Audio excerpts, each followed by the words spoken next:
Buenos días y muchas gracias a todos y a todas por vuestra asistencia. La sesión de hoy, como sabéis, se va a impartir en inglés, así que si me permitís, pues voy a pasar directamente a hablar en ese idioma, ¿no? Welcome everyone to this session of CAG, Cultura, Arte y Género, Seminario Permanente de Investigación para otras historias posibles. We are delighted to have with us today Hilary Robinson and Anna Baez, who have traveled from London to deliver this intriguing talk about their feminist project titled Feminist Art, Making Histories. A heartfelt thank you to you both for joining us. As you may know, this session is organized within the framework of two projects. The first one is called Transatlantic Female Artists, Identities and Creativity Between Spain and Latin America in the 20th Century from a Feminist Perspective, that is founded by the Ministerio de Igualdad and Instituto de las Mujeres. And the second one is titled Women as Cultural Producers, Artistic Transatlantic Connections and Exchanges in the 20th Century, that is founded by the Ministerio de Ciencia e Innovación, Agencia Estatal de Investigación y Fondos FEDER, una manera de hacer Europa. We also extended our gratitude to GENET, Red Transversal de Estudios de Género en Ciencias Humanas, Sociales y Jurídicas, for their support in our activities and for helping disseminate information about this talk through their network. So I would also like to thank Irene here, the academic secretary of this seminar, and David and Paula, that they are not here yet, for helping this, coordinating and making this event possible. So thank you very much. Irene, the floor is yours, so you can introduce Hilary and Anna. Thank you, all of you, for being here today. We talked in the debate.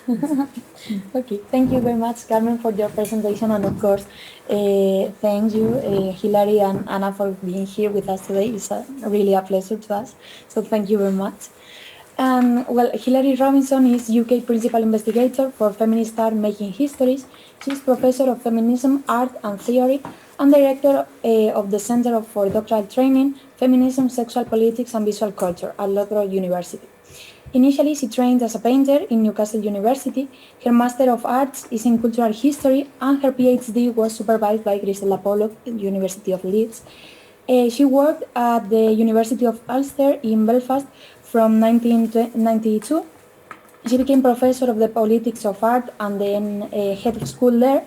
In 2005, she became Dean, College of Fine Arts in Carnegie Mellon University in Pittsburgh, and in 2012, she became Dean, School of Art and Design, Middlesex University in London. She moved to her present position in 2017. While in Pittsburgh, her board memberships included the Andy Warhol Museum and the Mattress Factory Museum. In the UK, she was an advisory board member for the project Black Artists and Modernism, funded by the Arts and Humanities Research Council. Hilary's publications include many volumes about women, art, and feminism, and she's currently working on two new book projects: the monograph Feminism Art, a History and an Anthology, and Feminism's Museums Surveys, both forthcoming 2024. And on the other hand, Anna Baez Ruiz is the UK Research Associate for Feminist Art Making Histories. She combines this role with her fellowship Picturing Girlhood in the Museo del Prado's collections. Her research interests include debates about participation and co-creation in art museums and representations of girlhood in arts and visual culture in the 19th and 20th centuries. In 2023, Anna was selected for the scheme Arts and Humanities Research Council and BBC New Generation Thinkers. Previously, she has worked as lecturer in the University of Bristol, curator at the Museum of Domestic Design and Architecture in Middlesex University, and research assistant at the Victoria and Albert Museum. In 2017, she completed her PhD at the University of Leeds in collaboration with the National Gallery of London. So thank you very much again, when you want. Okay, thank you. It's a real pleasure to be here. Thank you so much for the invitation to us both. It's an honour. A little more light? A little bit more light on this one. It won't move. We can turn on the Or do you want to sit here? No, this is fine. It's fine. I can see it. We can turn the lights on. No, just point that there. That's fine. That's fine. Yeah. Yes, it's a real pleasure to be here and for the two of us to be able to talk about this project. I think we're taking about half an hour each, is that correct? Yeah, thereabouts. Is that all right? Yes. Yes. Give me a wave if I'm beginning to go over too long. I'm going to talk, first of all, a heartfelt apology. I have no Spanish. I am so sorry. Yeah, Anglophone arrogance, I'm sorry. Anyway, I'm going to talk about how the project started and about the thinking behind it, about the aims of the project. It is a funded project, so of course we have to think very carefully about how we make the application for funding and how we justify it and so on. So I'm going to talk more about that side of it, and Anna is going to talk more about the actual implementation, about going and interviewing the artists. So the project, is that going to work? Maybe that. There we are. Okay. It's a 3-year grant from the Arts and Humanities Research Council in the UK, along with the Irish Research Council. So it's a binational funded project in a particular scheme which was about digital humanities. The researchers working on it, apart from myself, are Tina Kinsella from IADT in Dublin, which is an arts college, Elspeth Mitchell at Leeds, Amy Tobin at Cambridge, Anna with us in Loughborough, and Martina Mulani also at IADT. And the aim of the project, the summary of the project, is that we're doing oral history interviews. So these are going to be long interviews, maybe up to about 6 hours or so, with 60 Irish and UK feminist artists who were working in the 70s and 80s, and then to make this material accessible. We're also, while we speak with people, we're capturing any sort of ephemera that they may have, like letters or photographs or, other kind of material. We're capturing that digitally, and also we'll be making that material accessible. I'm going to talk a little bit about how this started. And it started with 2 deaths in 2014. That's my father on the left, Ivor Robinson. He was a bookbinder. And he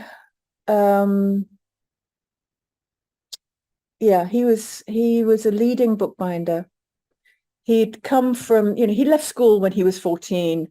He was apprenticed to a trade bookbinder. He became interested in fine binding and became internationally known. And his books are held in the V&A, in the British Library, in the Pierpont Morgan in New York, and various other collections in different places. He died in 2014, and the week after his death, I was sitting in the kitchen at home talking with my mother, and I said, I need to go and talk to all of these artists before they die. There's an artist I must go and talk to who I know is very ill. And I didn't know at the time, but she had just died a couple of days earlier, Alexis Hunter. And that was a real kick to me. And I thought, well, here is the beginnings of a project. I kind of put it to one side because I was grieving and it was complicated. And there were all kinds of institutional changes that were happening. And I eventually left that university and moved to another university. But, all of these artists who were really important for the intersection between feminism and art, all of these artists, had started dying. Some of them horribly early, like Helen Chadwick or Maud Salter, who died way before their time. Others had much longer lives, but you could see that the people who were really crucial at that intersection of the women's liberation movement and the art world were beginning to leave us. So, you know, these are people who were living in the UK,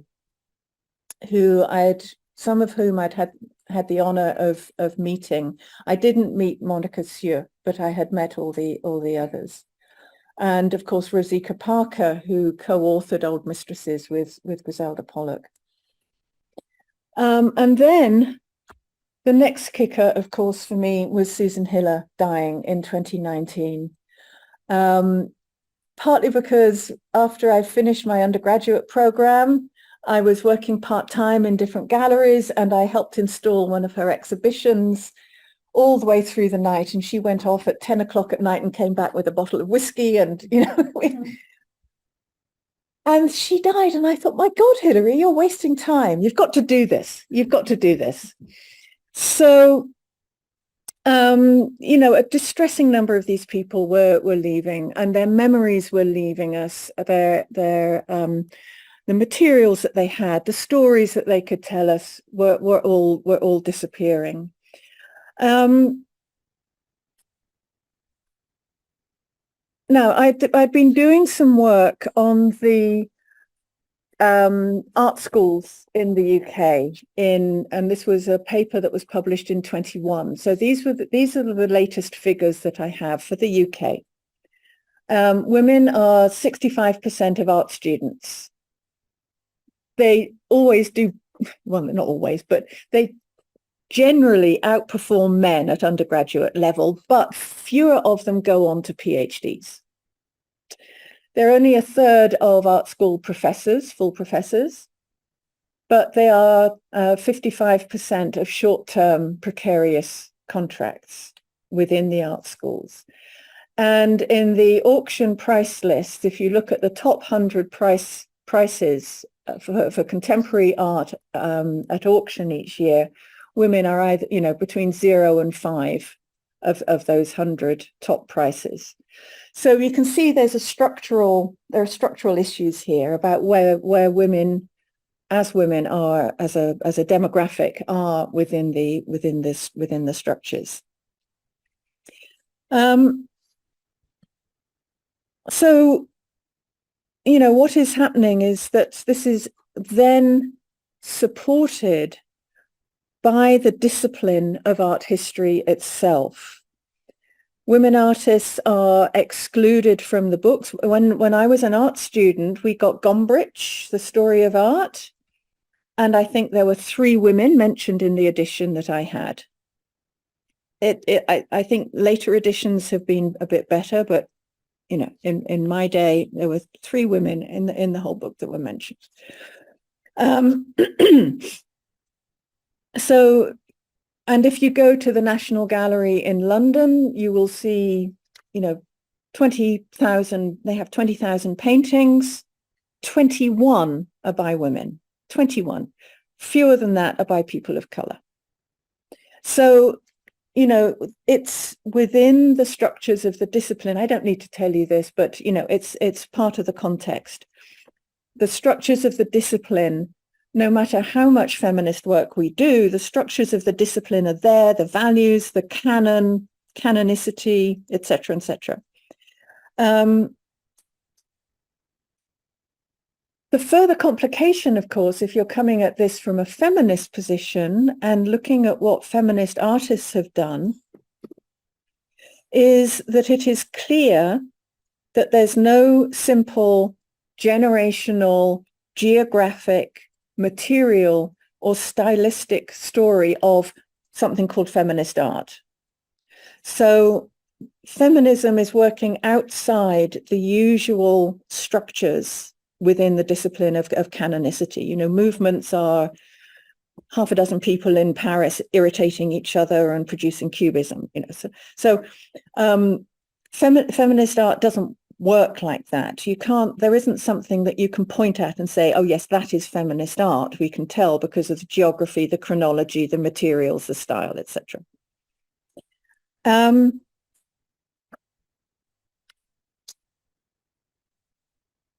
So if art by feminists and therefore the histories of their work cannot be contained by geography, chronology, materials, and style.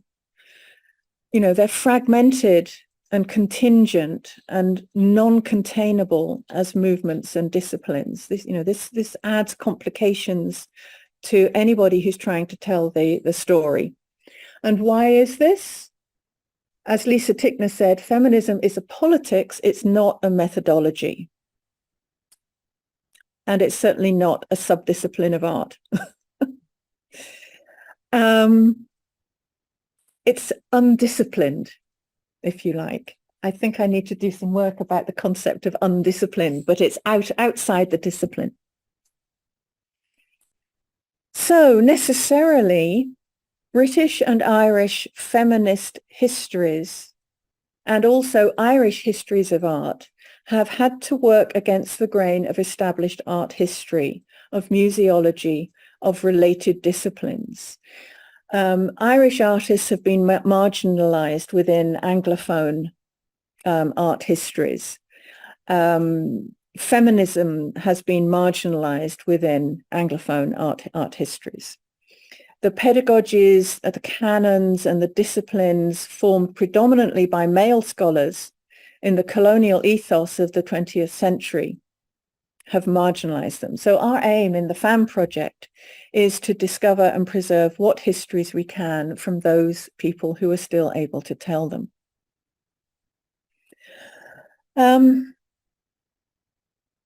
Studio practices, art history, museology, curating, pedagogies are informed by the discipline-specific discourses, shaped by canonicity, perpetuated by the transmission of a specific professional habitus through generations of scholars. And feminism inevitably was always antagonistic to these established disciplines, shaped, as I said, overwhelmingly by male scholars, and which excluded women from the possibility of greatness as artists. I mentioned Gombrich earlier. Jansen has exactly the same problem. Multiple editions, up until the 1970s included no women. And instead confirmed masculine terms of approbation and definitions of genius. So while the women's liberation movement and later feminist scholarship prompted the inclusion of token women in these books, and they also developed analysis of the gendered structures of the disciplines and representations of femininity in artworks, the fundamental exclusionary structures of art history remain intact. So it's, you can say, okay, we'll open the door. We'll open the door. Perfect timing. We'll open the door and allow women in. But if the fundamental house is structured on exclusion of women and people of color, etc., then, we have a fundamental problem in the discipline about historiography, about how we write these histories. So we have seen the impact of feminism in the curating of exhibitions. It has generally been the subject of special exhibitions. So we've had, since about 2005, we have had, I can send you all of this list. There have been about 50 exhibitions around the world which focus on contemporary art, so for the 1960s, 70s onwards, which focus on the impact of feminism and feminist thinking on art, which are held in major canon-making institutions and which are surveys. Those four criteria, there's about 50 exhibitions, one-off exhibitions, and I'm very glad that we can see in this page 3 Spanish language two from Spain, exhibitions actually leading the way. But, you know, it's quite wonderful if you begin to look at where these have happened. I mean, we know obviously about Elle at Centre Pompidou. WAC is the one that's always held up, but the one in Gran Canaria was earlier than WAC. So, you know, it's, yeah, Jewish feminist art, artists from Turkey, Russia, Iceland, you know, Australia, Norway, South Korea, Poland, Black artists in North America, in the United States, Lithuania. You know, I mean, it is extraordinary how these exhibitions have happened. Latin American art, a couple coming from Africa, but not in big institutions. There's just not the same kind of museological infrastructure in the continent, obviously. So they've been structured differently. 4 generations of Kazakh women artists. Look at that, held in Berlin. How fabulous is that?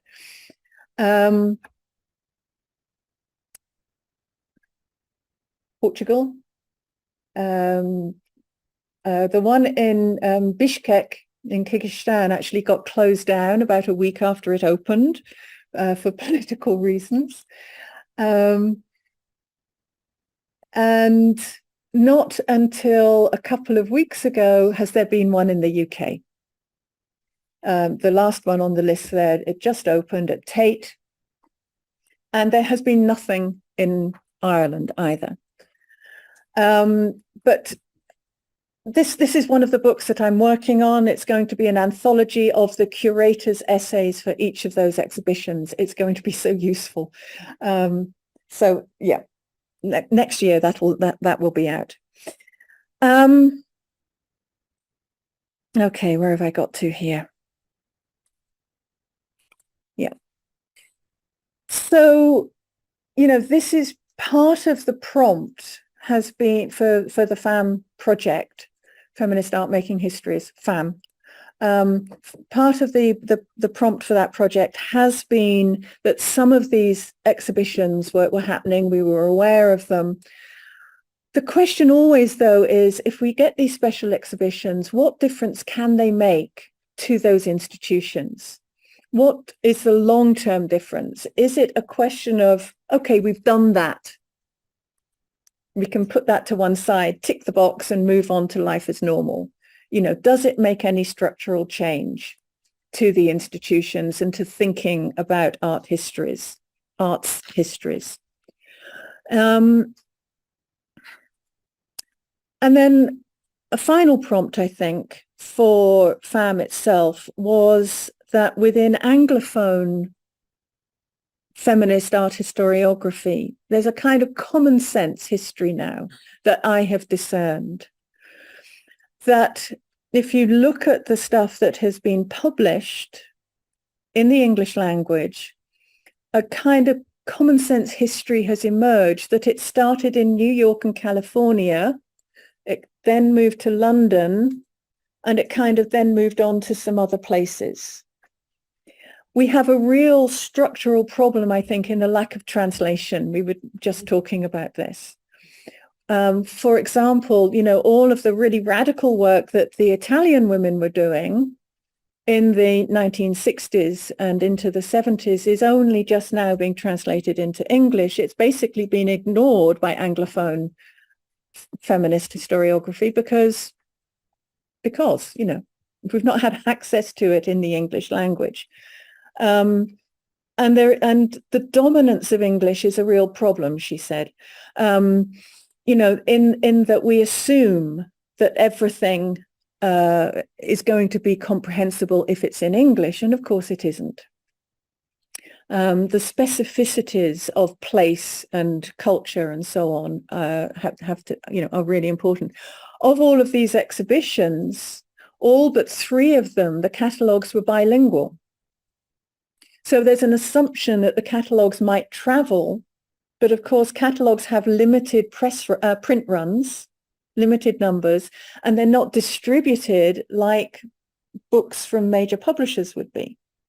So although there's this hope that there is a bilingual understanding that that they could be understood because of the English translations, there's not necessarily the dispersal of that material. There is an historical reason as well for us in the FAM project to consider both the UK and Ireland. I lived in Belfast for 13 years in Northern Ireland when the Troubles were still happening. There were still bombs going off, and you know, the first week I lived there, I was woken up twice in the night by hearing bombs going off. Interesting times. But, you know, as the women's liberation movement was arising in the 1960s, that's precisely the time that the Troubles, the so-called Troubles in Northern Ireland, kicked off as well. And you can't consider British political and cultural history of the 1960s onward without paying attention to that fact. Many people do. It's often just pushed off to one side and ignored. But if you're really going to consider the politics and culture of Britain, UK, you can't ignore this. And if you're going to address Northern Ireland, of course, you can't then not address the Republic. And even more, you can't, you know, ignore the colonial history of Britain and Ireland. And you then have to, you know, you can't consider the cultural and sexual politics and the history and the art history and the art practices and educational structures of the Republic of Ireland without also considering Northern Ireland and the UK. So there's this circle of different considerations that happen between those three jurisdictions. They don't mirror each other, but that reflects the imbalance of power. How am I doing for time? Another 10 minutes or so? I think so, yeah. Yeah, okay. So our focus is not specifically on the relationship between the feminist art in the UK and Ireland, but we are trying to decenter the hegemonic relationships and the dominant center in the narratives of feminist art in these islands, which focuses on London. And London has overwhelmingly dominated histories of feminist art that are not in turn dominated by New York or California.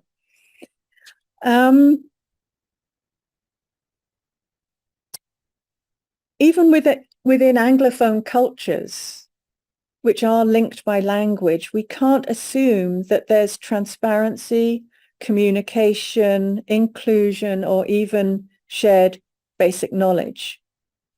From my own experience as an adult, I've lived in England, South and North. I've lived in Scotland. I've lived in Northern Ireland. I've lived in the USA. And now I'm back in England. So from my own experience, I have experienced how little travels. Virtually nothing is known of the feminist politics of Ireland and of the art of Ireland, the contemporary art of Ireland. Virtually nothing is known in England about that. You can't assume that that just because we share a language, that we share knowledge of each other's particular cultures and politics. So from all of this, we developed these research questions. What is the hidden history of the encounter between feminism and art in the UK and Ireland? So who was doing what, where, why? What is the heritage and legacy of that encounter? Its dynamics of movement and people, artworks, the ideas between and within the geographic islands of Ireland and Britain, the political entities. So what methodologies can we develop? What processes and policies can we develop if we want to honor feminist thinking? What can we develop? How can we develop issues of privacy, ethics, copyright? How will that emerge from doing this work where we're going to people's houses and talking to them for a long time about their lives and their practices and their relationships, you know, movement within the movement? How can this research then be positioned to make an impact upon the development of digital humanities? So how can feminist methods of discipline building be integral rather than an add-on or marginal special interest, you know, like those exhibitions, which are special interest? How can we actually use feminist thinking to help shape practices of oral histories and of digital humanities? And then, of course, what constitutes feminist practices amongst the team in our methods, in our curating, in what we're producing, and in how we relate with each other?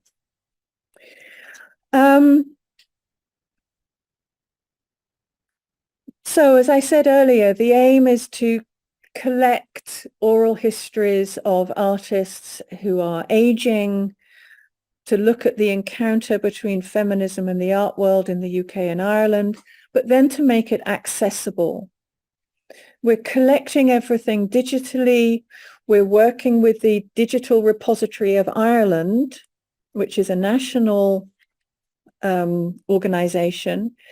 Everything is going to be uploaded there. Everything is going to have a DOI, a permanent identifier. So it will be findable. We then need to work on a website and how we make pathways to accessing all of that material.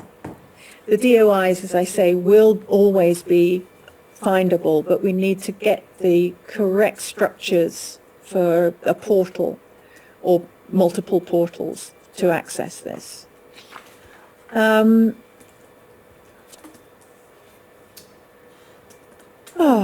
I think I probably don't need to say much more, apart from the fact that we are trying in our discussions with people to focus on the movement itself, to focus on how different feminisms have emerged, how people have come together, how they've worked together, how they've split up. You know, what is it that brings groups to an end? Sometimes it's pretty dramatic. Sometimes it's just, okay, you know, we're moving on. And basically the history of the movement. There are two other oral histories that we know of that relate to this in the UK. Both are held by the British Library. One is called Artists' Lives, and it's been going since about the 1980s when people were recorded on cassette tape. And that is very biographical. The other one is Sisterhood and After, which was a similar 3-year funded project to record about the women's movement in the UK. One person was interviewed for both of those, and that's Mary Kelly. Apart from Mary Kelly, there's one graphic artist, one disability arts advisor, and I think that's it. One performing artist, I think, for the Sisterhood and After. And of the well over 300 artists in the Artists' Lives, only about 12, I think, would actually identify as being feminist. So you can see, again, it's a small number. So to summarize, this is new stuff. The data sets for this do not exist at the moment. So we are structuring this as a primary resource. And we also hope that this might act as a model of practice elsewhere. And that we would like to work with colleagues across Europe on spreading this as a mode of practice. And I was talking to Carmen about the possibility of Spain. obviously thinking about the relationship between UK and Ireland and the pivot that is Northern Ireland and the independence movements and so on, Spain is the first place that comes to my mind as a potential partner in developing this whole project. So, over to Anna. Great. Thank you. Shall I just get the other PowerPoint? How do I exit this? Bueno, muchísimas gracias. Es un placer estar aquí. Voy a hacer la charla en inglés por estar trabajando con Hilary, pero solo decir, quería agradecer. I have it in English here. I'm perfectly happy to. I think I can't translate it to Spanish now. In my head, Oh, okay. everything I've written in English, sorry. También suele ocurrir que para mí es más fácil escribir en inglés porque estoy acostumbrada a ese idioma, a trabajar con él, con lo cual para mí es una ventaja, it's an advantage to do it in English, es una ventaja hacerlo en inglés. Pero sí quería agradecer a Carmen, a Irene, a Paula y David, creo que era, y bueno, pues a todo el equipo, y gracias por la invitación, es un placer y estar aquí juntas también. So yeah, I'll continue in English now. And hello everyone who's connected online. It's great to be presenting this project together, so thanks for being here with us today. So in the next part of the talk, and maybe if you could also keep with the time, I think I should be 25 minutes, but I'm going to be delving a bit more into the actual content and approaches that we've been around the interviews that we've been conducting so far, and expand on some of the emerging threads and questions that are coming up for us. So I will be referring to specific interviews.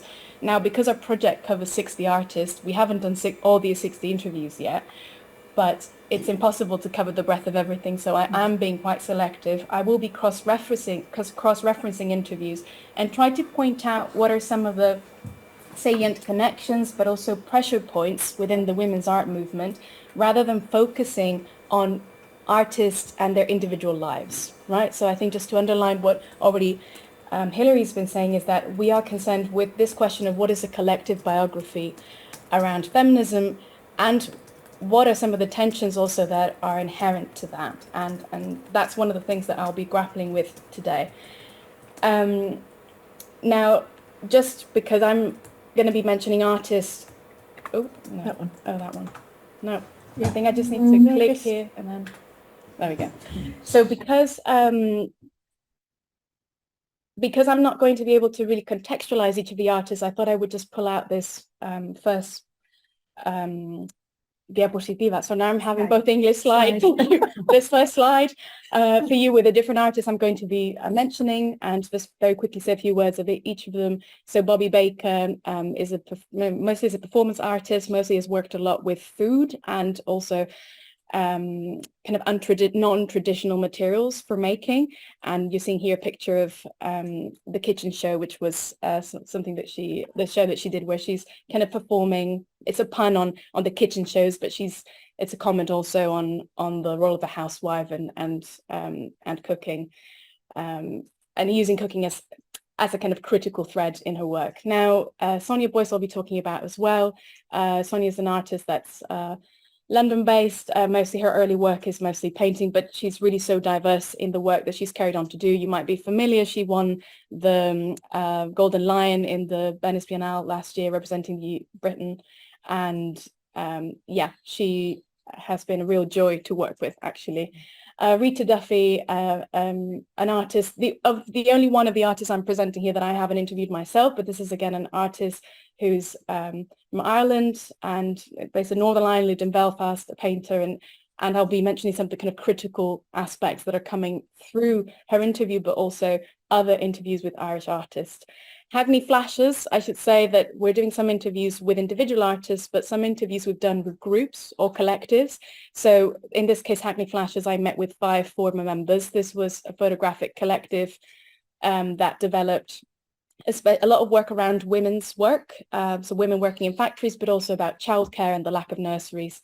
Rita Keegan. Can we just say that apparently work from the Hackney Flashes has been bought by...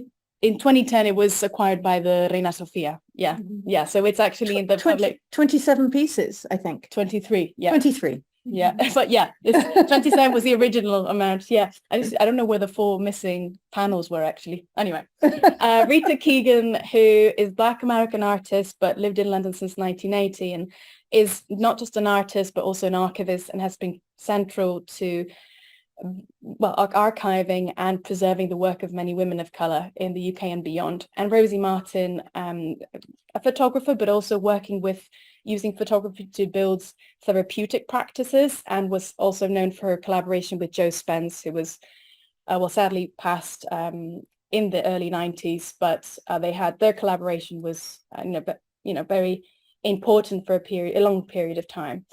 So I'm sorry that this is kind of quite rushed, but I did want to give you like some insight.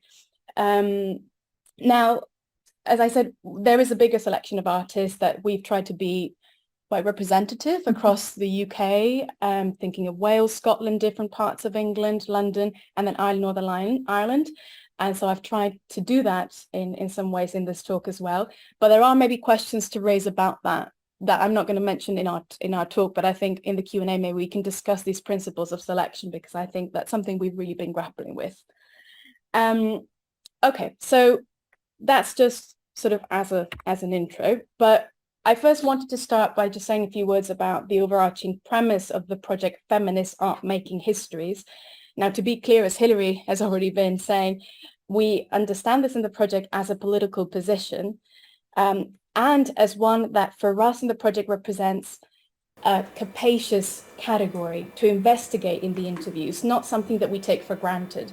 So when we interview the artist, we are asking questions around their relationship to feminism and the women's movement, how this has evolved for them over time, what connections do we draw between these political affiliations and their creative practice, what they understand by the second wave slogan, the personal is political, as well as their definition of terms such as women's liberation, politics, and indeed feminism. So just to underline that this is for us something to be investigating, co-investigating with the people we're interviewing. It might be helpful to say, just for context, that these interviewings are often taking place in the intimacy of people's homes over a whole day sometimes, or 2 half days. So there's a lot of things maybe to think about there too, about how we're building that trust with them, the processes that we're following in which, we are able to build a space where there's this reciprocal listening and where they feel that, and I want to say especially at this point, because although we're recording this section of the presentation, what I'm going to be talking about today will not be publicly disseminated, because we're still waiting for artists to get back to us from transcripts that we've done of the interviews. And so this point of trust and what they might want to later withdraw or omit from the interviews is a crucial aspect in this part of this what's the feminist ethics of care in the process that we're developing. Okay, so excuse me. So as interviews are unfolding, what is becoming clear is that artists' encounters with feminism were diverse and contested. This is maybe not surprising, but to expand on this a bit, well, for some this was straightforward and they were unambiguously grounded, so they unambiguously ground their practice in the tenets of the women's liberation movement. For others, feminism evokes or has evoked instances of conflict, and they could only see themselves as more peripheral to this fight. Some speak of feminism in terms of overcoming barriers faced within the art world, whilst others see it as central to organized struggle. When we have approached artists, some have immediately celebrated the significance of this oral history project, and yet others have queried their right to be included in it. This can be the case even when feminist concerns seem central to their work. They were regular consumers of feminist magazines, learnt about feminism through 1970s classic texts, or took part in further education courses about women's history and exhibited alongside other women in shows with a liberation agenda. Even if they've done all those things, still some might think, I don't think I was feminist enough. So I think it's an interesting question. To give an example, and to return to Bobby Baker, Kitchen Show. Thank you.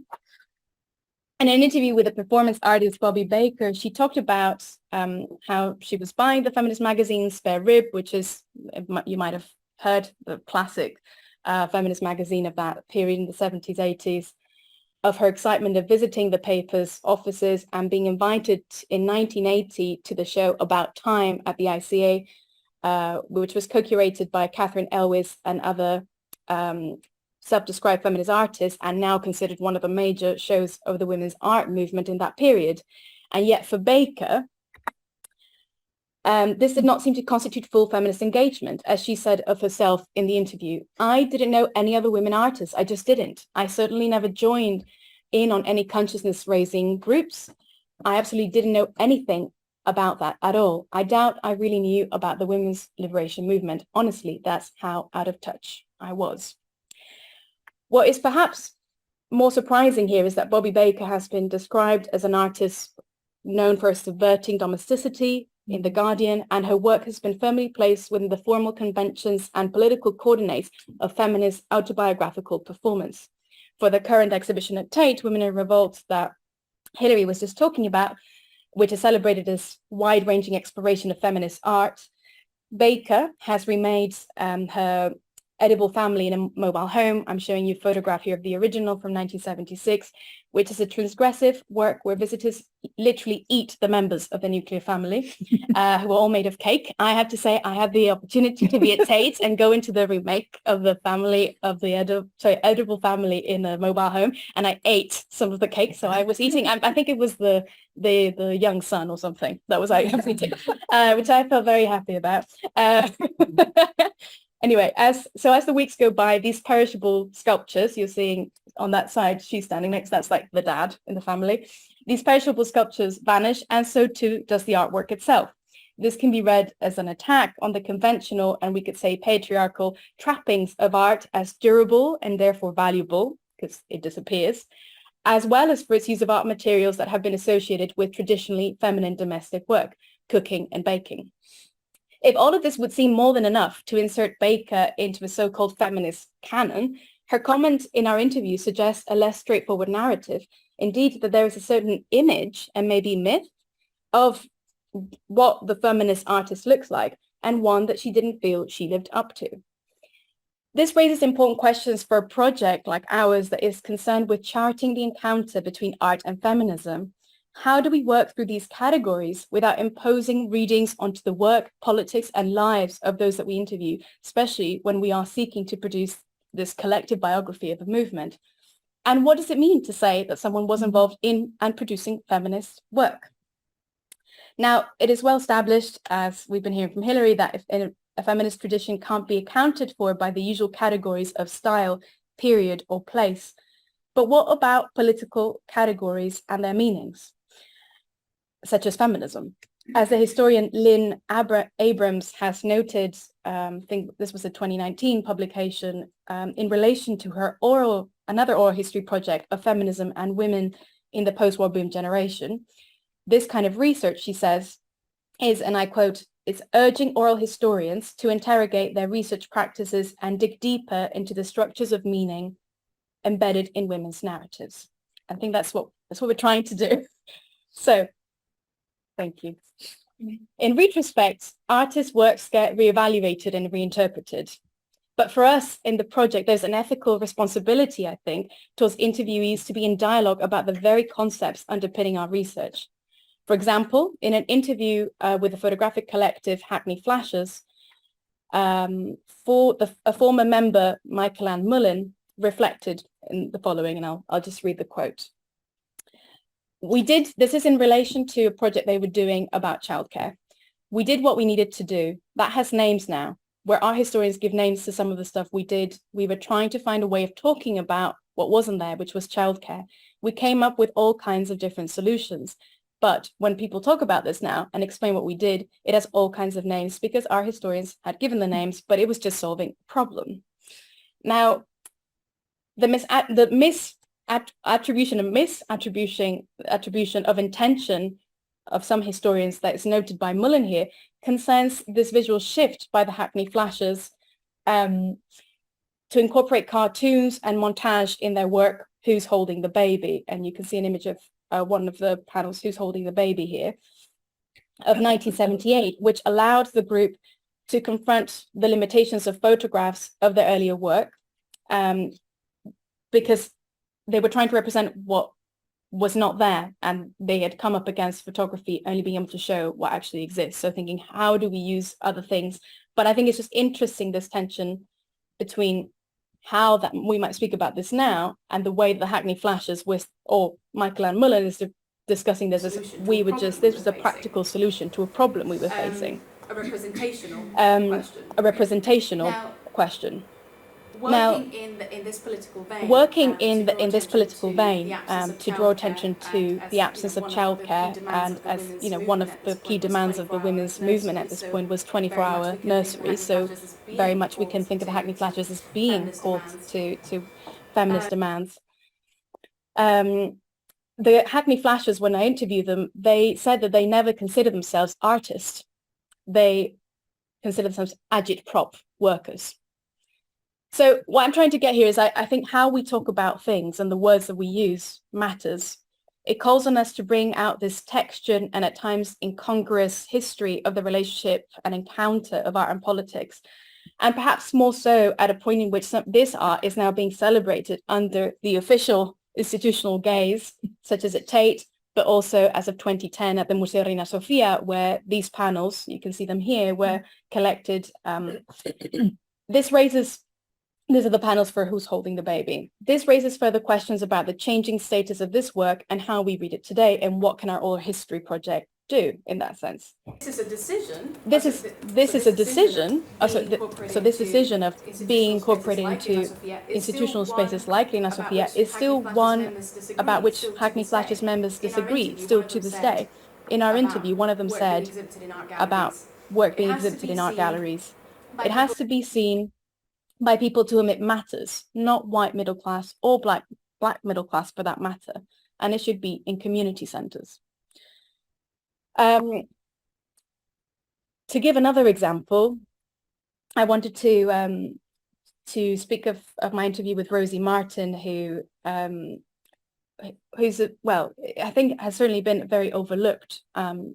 There's other artists we're interviewing that have been the subject of exhibitions or works, but certainly Rosie Martin, maybe because of a collaboration with Joe Spence, which perhaps to some extent overshadowed Rosie, is I think it's relevant to bringing this up here, especially in this talk today. So when I asked Rosie Martin about her relationship between her art practice and politics, she resisted my question. Interestingly, this led to a discussion about some of these categories. So for her, art had for a long time represented an old white man, she said. And this was a term, art, which she had only begun to feel comfortable with very recently, and to think of herself as an artist. Meanwhile, the question of politics was also fraught. Rosie rejected my terminology of thinking of creative practice and politics, saying that she would have used more prosaic words. Prosaic was the term she used. So when I prompted her to what these words would have been, she said that she was just doing stuff as a kind of necessity, but also described herself as a political animal. And this is someone that the work that you're seeing here called Unwind the Lies That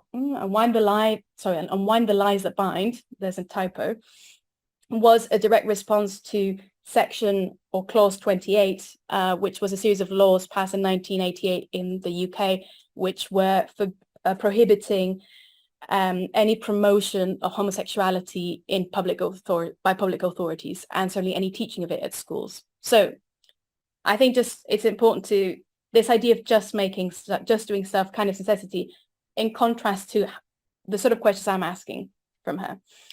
What this suggests is that how anxieties over art terminology, but also feminism and politics, can be not simply an obstacle in the interviews, but productive tensions to work with.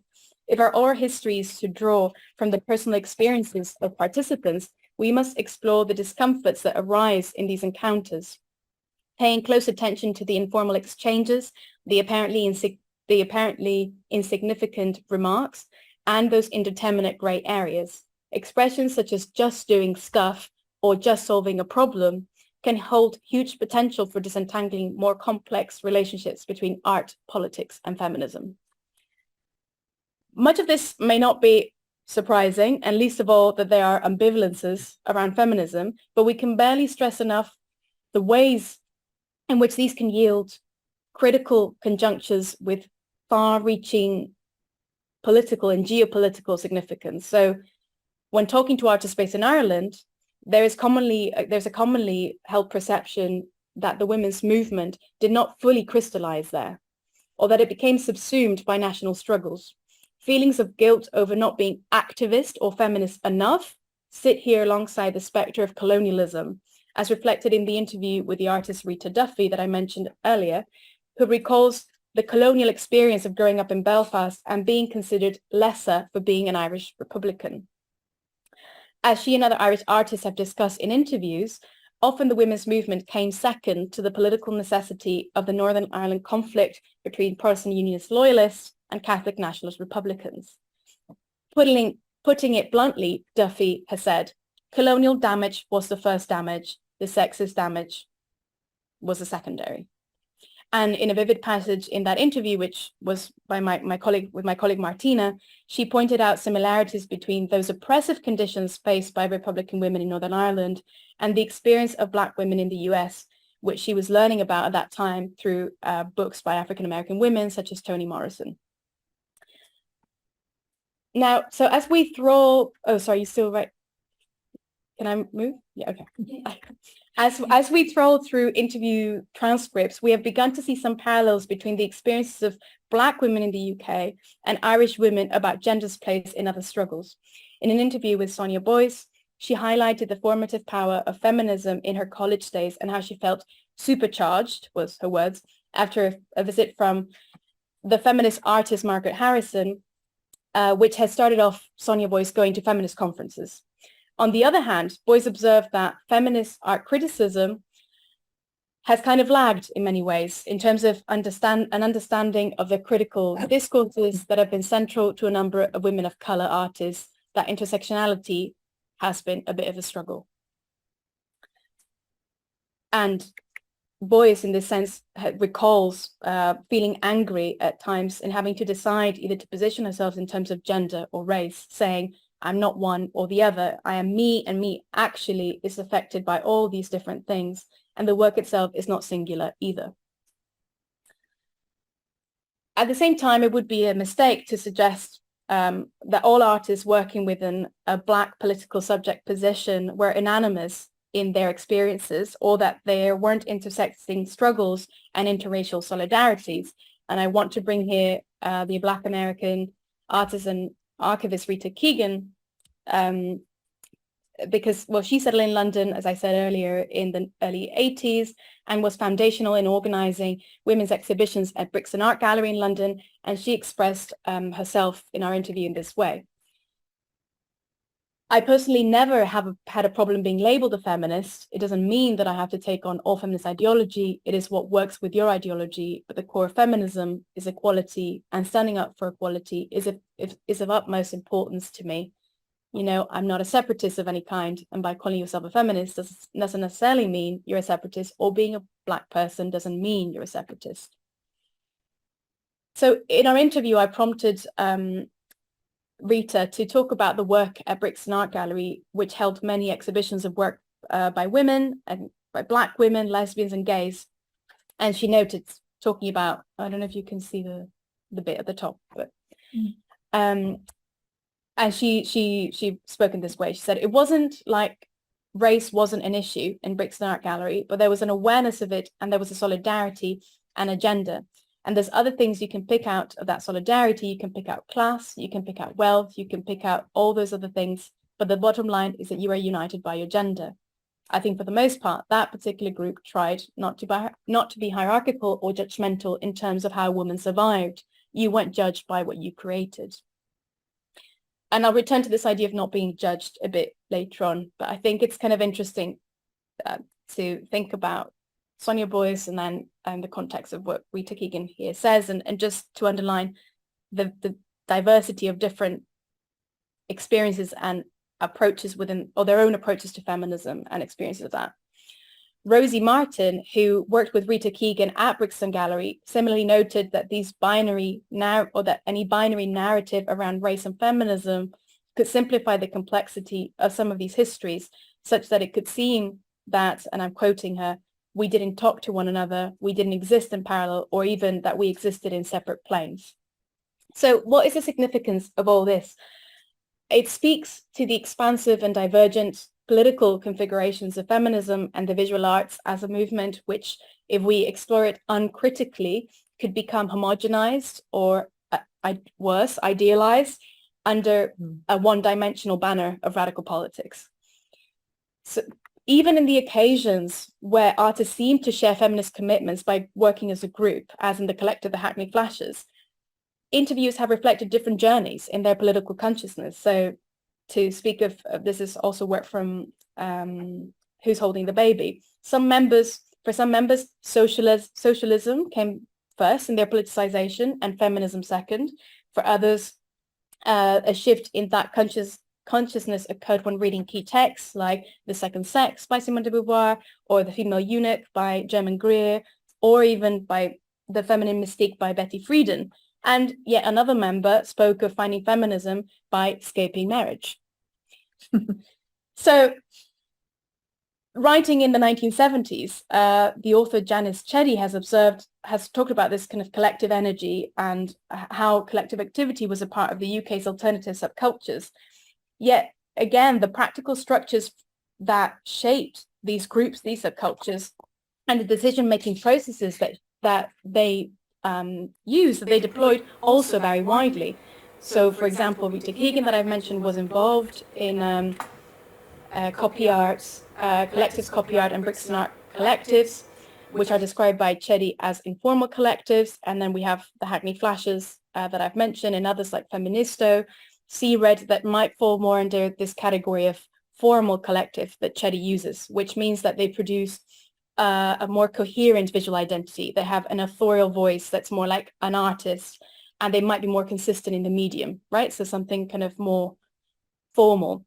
However, I'm saying, I mean, I'm not saying you're saying this, but from the reasons coming out, assumptions of formality can get in the way of reckoning with the piecemeal ways in which these groups were working. So, for example, members of the Hackney Flashes, meeting here with Hackney Flashes in the 70s, when I asked them about when and where they met and how regularly, their response was that they met when it was necessary, let alone having a system of recording those meetings, like a formal system of recording those meetings. And there's an anecdote, I find a very funny anecdote, where one of the members that was tasked with taking minutes of the meetings, taking notes of the minutes, was asked, well, I've never done this. How do you do this? And then another member said, well, you just write everything down.